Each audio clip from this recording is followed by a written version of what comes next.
আজকের অধ্যায়টি সত্যিই খুব বিশেষ। এই প্রশ্ন শুধু চন্দ্রগুপ্তের নয়, এটা প্রত্যেক সেই মানুষের প্রশ্ন যারা নীতি ও জীবনের নিয়ম বুঝেও কখনো কখনো দ্বিধায় পড়ে যান। কারণ জীবন শুধু সিদ্ধান্তের সংগ্রহ নয়, এটা অগণিত পরিস্থিতি, আবেগ এবং বাস্তবতার মিশ্রণ।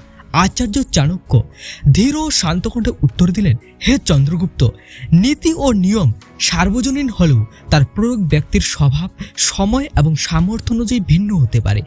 নীতি সেই পথ দেখায় যা মানুষকে সঠিক আচরণের দিকে নিয়ে যায়, কিন্তু নীতির আসল মর্ম তখনই প্রকাশ পায় যখন বুদ্ধি ও আত্মসংযম তার সঙ্গে যুক্ত হয়। নীতি শুধু নির্দেশ দেয়, এইভাবে করো, কিন্তু সিদ্ধান্ত নেওয়ার ক্ষমতা থাকে কর্মকারীর ভিতরে, তার বুদ্ধি, বিবেক এবং আত্মপর্যবেক্ষণে। তাই নীতিকে বোঝা এবং তার নিজের জীবনের সঙ্গে যাচাই করে নেওয়াই সত্যিকারের কলা। তারপর চাণক্য বলতে শুরু করলেন যে 7 ধরনের মানুষকে কখনোই নিজের বাড়িতে ডাকা উচিত নয়। নাম্বার 1, স্বার্থপর এবং মতলববাজ মানুষ।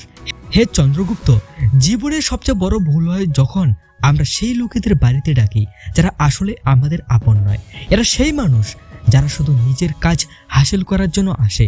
কাজ শেষ না হওয়া পর্যন্ত মধুর কথা বলে, স্নেহ দেখায়, তোমার সঙ্গে বসে হাসে, কিন্তু যেই তোমার প্রয়োজন পড়ে এরা কোথায় যে উধাও হয়ে যায় খুঁজেও পাওয়া যায় না।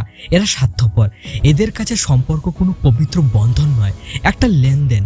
লাভ দেখলেই কাছে আসে, লাভ না দেখলেই চলে যায়।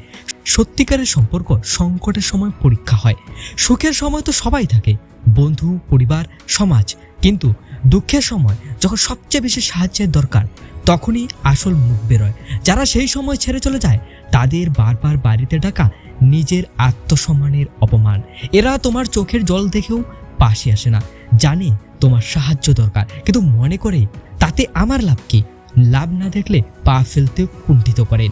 এদের বাড়ি ডাকলে শুধু দুঃখই বাড়বে, এরা সাহায্য নয়, বোঝা। চাণক্য বললেন, মানুষের স্বভাব কখনো বদলায় না। যে বারবার তোমাকে ব্যবহার করছে, দুঃখের সময় ছেড়ে গেছে, এই ভেবে বসে দেখো না যে হয়তো এবার বদলাবে। স্বভাব থেকে সে বাধ্য। ভুল সংশোধন করা যায়, কিন্তু স্বভাব বদলানো যায় না। যদি কেউ স্বার্থপর হয়ে তোমার দরজায় আসে, তাকে অপমান করো না, অতিথিকে সম্মান দাও, জল দাও, কথা শোনো, কিন্তু মনে রাখো এই সেই মানুষ যে তোমার দুঃখে তোমাকে একা ছেড়ে গিয়েছিল। সম্মান করা তোমার বিনয়, কিন্তু তাকে জীবনে জায়গা দেওয়া তোমার মূর্খতা। সম্পর্ক রক্তের নয়, বিশ্বাসের। কখনো অচেনা মানুষ আপন হয়ে যায়, কখনো রক্তের সম্পর্ক শুধু নামে থেকে যায়। নাম্বার 2, অত্যাধিক মদ্যপানকারী ও ব্যভিচারী ব্যক্তি। হে চন্দ্রগুপ্ত, যে ব্যক্তি অত্যাধিক মদ্যপান করে এবং ব্যভিচারে লিপ্ত তাকে কখনো বাড়িতে ডাকা উচিত নয়। মদ ও ব্যভিচার দুটি এমনই একটা বিষয় যা মানুষকে ভিতর থেকে ফাঁপা করে দেয়। মদ বিবেক, বুদ্ধি ও আত্মাকে পুড়িয়ে দেয়।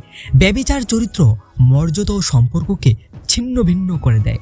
এমন মানুষ নিজের জীবনেই নয়, চারপাশের পরিবেশকেও দূষিত করে। নেশায় তার কথার উপর নিয়ন্ত্রণ থাকে না, অশ্লীল কথা বলে, অপমান করে, কখনো হিংসা পর্যন্ত করে। সে তোমার বাড়িতে এলে কি তোমার সন্তানদের জন্য কোনো ভালো শিক্ষা রেখে যাবে? না, তার উপস্থিতিতে শুধু ভয়, অপমান ও অশান্তিই ছড়াবে। ব্যভিচারী ব্যক্তি নারীর সম্মান করে না, সে শুধু ভোগে মগ্ন। তার মুখে মধুর হাসি থাকলেও হৃদয়ে ছলনাময়।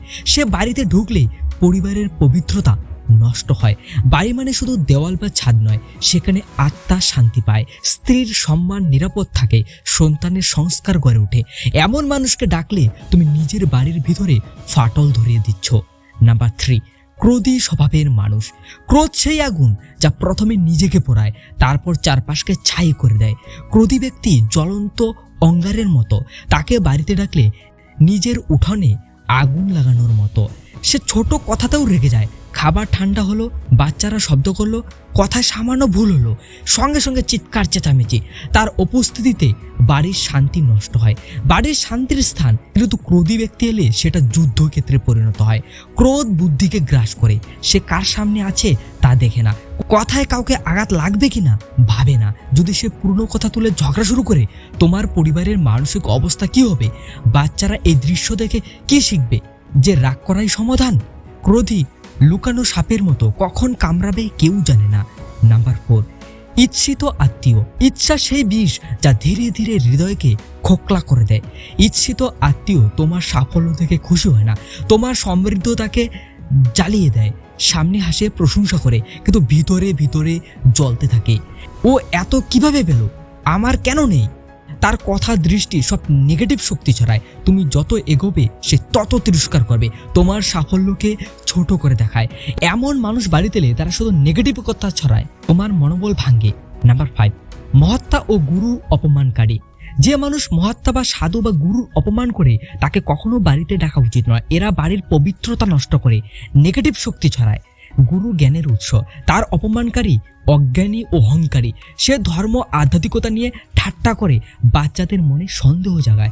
নাম্বার 6, যার পিছনে রাষ্ট্রের সৈন্য পুলিশ লেগে আছে এবং যে সত্যি অপরাধ করেছে, যার পিছনে আইনের তলোয়ার, যে চুরি খুনি প্রতারণায় লিপ্ত, তাকে বাড়িতে ডাকা মানে নিজের পরিবারকে বিপদে ফেলা।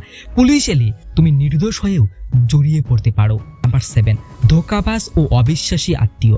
যে আত্মীয় সামনে মিষ্টি কথা বলে পিছনে ক্ষতি করে, তাকে বাড়িতে ডাকা উচিত নয়। এরা ইচ্ছা বা লোভে চালিত, সম্পত্তি ব্যবসা সম্পর্কে ফাঁক করে দেয়, গসিপ ছড়ায়। বিশ্বাস ভাঙলে মেরামত করা কঠিন। হে চন্দ্রগুপ্ত, বাড়ি শান্তি ও পবিত্রতার স্থান। যাদের উপস্থিতি এই শান্তি নষ্ট করে তাদের দূরে রাখো। নীতি বোঝো, কিন্তু বুদ্ধি ও বিবেক দিয়ে প্রয়োগ করো। জীবনে সঠিক মানুষকে কাছে রাখো, যারা তোমার উন্নতিতে খুশি হয়, যারা সংকটে পাশে দাঁড়ায়, যারা তোমার পরিবারের জন্য শুভ। আর যারা শুধু স্বার্থ দেখে নেশায় মগ্ন, ক্রোধী, ঈর্ষিত, অপমানকারী, অপরাধী বা ধোঁকাবাজ, তাদের থেকে দূরত্ব তোমার সবচেয়ে বড় রক্ষা কবচ। ধন্যবাদ বন্ধুরা, এই অধ্যায় থেকে কি শিখলে কমেন্টে জানাও, আর এমন জ্ঞানের জন্য চ্যানেল সাবস্ক্রাইব করে রাখো।